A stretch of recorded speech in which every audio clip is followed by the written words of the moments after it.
നമ്മളെപ്പോഴും കേൾക്കുന്ന ഒരു വാക്കാലേ അഡ്ജസ്റ്റ്മെൻറ്റ് അല്ലേ? അഡ്ജസ്റ്റ് ചെയ്ത് അങ്ങോട്ട് പോകാം. ഞാനങ്ങ് അഡ്ജസ്റ്റ് ചെയ്യുവാണ്. എനിക്ക് ഒത്തിരി ബുദ്ധിമുട്ടുകളുണ്ടെങ്കിൽ എങ്കിലും ഞാനങ്ങ് അഡ്ജസ്റ്റ് ചെയ്യുക. എൻ്റെ മക്കളെ ഓർത്ത്, എൻ്റെ ഭാര്യേനെ ഓർത്ത്, അല്ലെങ്കിൽ എൻ്റെ ഭർത്താവിനെ ഓർത്ത്, ഇങ്ങനെ കുടുംബത്തെ ഓർത്ത് എന്നൊക്കെ നമ്മൾ പറയും അല്ലേ? ഈ അഡ്ജസ്റ്റ്മെൻ്റ് ഒന്ന് നിർത്തി നോക്കി. അപ്പോൾ നമുക്ക് മനസ്സിലാകും, ഒന്നെങ്കിൽ അത് താറുമാറായി കാണാം, അല്ലെങ്കിൽ അത് നന്നാവുന്നത് കാണാം. താറുമാറായി കഴിഞ്ഞാൽ അത് ഒന്നെന്ന് നമുക്ക് തുടങ്ങാൻ സാധിക്കും. അല്ലാതെ അതിനെ അങ്ങ് ഉപേക്ഷിച്ച് കളയണ്ട.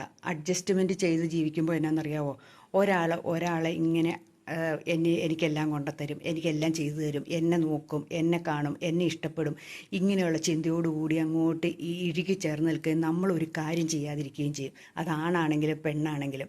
ഭാര്യ വീട്ടിൽ നിന്ന് അല്ലെങ്കിൽ ഭാര്യയിൽ നിന്ന് എന്തെങ്കിലും കിട്ടാനുണ്ടെങ്കിൽ ഭർത്താവ് അത് വാങ്ങിക്കൊണ്ടിരിക്കും. ഭർത്താവിൽ നിന്ന് എന്തെങ്കിലും വാങ്ങാനുണ്ടെങ്കിൽ ഭാര്യയെ നോക്കിക്കൊണ്ടിരിക്കും. മക്കൾ അച്ഛനെയും അമ്മേനെയും ചൂഷണം ചെയ്തുകൊണ്ടിരിക്കും.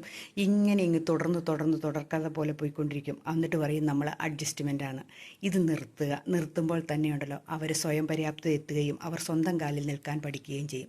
അത് അല്ലാതെ നമ്മൾ എപ്പോഴും അവരെ താങ്ങി നിർത്തി അഡ്ജസ്റ്റാ എന്നൊക്കെ പറഞ്ഞ് ഓരോ വാക്കുമൊക്കെ പറഞ്ഞ് നിർത്തിക്കൊണ്ടിരുന്നാൽ ഒരു കാലത്തും സ്വന്തം കാലിൽ നിൽക്കുകയില്ല. ഒന്നുമില്ല. ഈ മനുഷ്യർ മാത്രമാണ് സ്വന്തമായിട്ട് എത്ര വയസ്സായാലും ജീവിക്കില്ലാത്തവർ. ഇപ്പോഴും ആരുടെയെങ്കിലും ഡിപ്പെൻഡ് ചെയ്ത് ജീവിക്കുന്ന ഒരു മനുഷ്യർ മാത്രമാണ് എന്നെനിക്ക് തോന്നുന്നു. അപ്പോൾ നിങ്ങളൊന്ന് ചിന്തിച്ച് നോക്കി. അപ്പോൾ ഒരു പരിധിയിൽ കൂടുതൽ നമ്മൾ ആരെയും ഡിപ്പെൻഡ് ചെയ്യാൻ പോകാണ്ടിരിക്കുക. അഡ്ജസ്റ്റ് എന്നുള്ള വാക്ക് നല്ല കാര്യങ്ങൾക്ക് ഉപയോഗിക്കുക കേട്ടോ. സ്വയം പര്യാപ്തതയെത്തി സ്വന്തം കാലിൽ നിൽക്കുമ്പോഴാണ് നമുക്കൊരു വിലയുണ്ടാകുന്നത്. പണ്ട് കാലത്ത് മനുഷ്യരെല്ലാം ആരെയെങ്കിലും ആശ്രയിച്ചായിരുന്നു ജീവിച്ചുകൊണ്ടിരുന്നത് ഇല്ലേ?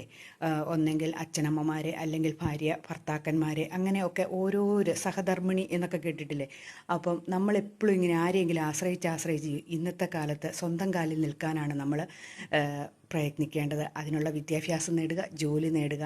നമ്മൾ നമ്മുടെ ഉത്തരവാദിത്തങ്ങൾ ഏറ്റെടുത്ത് സ്വന്തമായിട്ട് നിൽക്കാൻ ശ്രമിക്കുമ്പോൾ ഉണ്ടല്ലോ നമ്മുടെ ജീവിതം സന്തോഷമാകുന്നേ. അല്ലാതെ അഡ്ജസ്റ്റ്മെൻറ്റിൽ എന്നുള്ള വാക്ക് കളഞ്ഞ് അത് ഒഴിവാക്കി നമ്മളേതായി ജീവിക്കാൻ ശ്രമിക്കുമ്പോൾ ഉണ്ടല്ലോ നമ്മുടെ കുടുംബത്തിൽ തന്നെ ഒരു ഐശ്വര്യം ഉണ്ടാകും, സന്തോഷം ഉണ്ടാകും.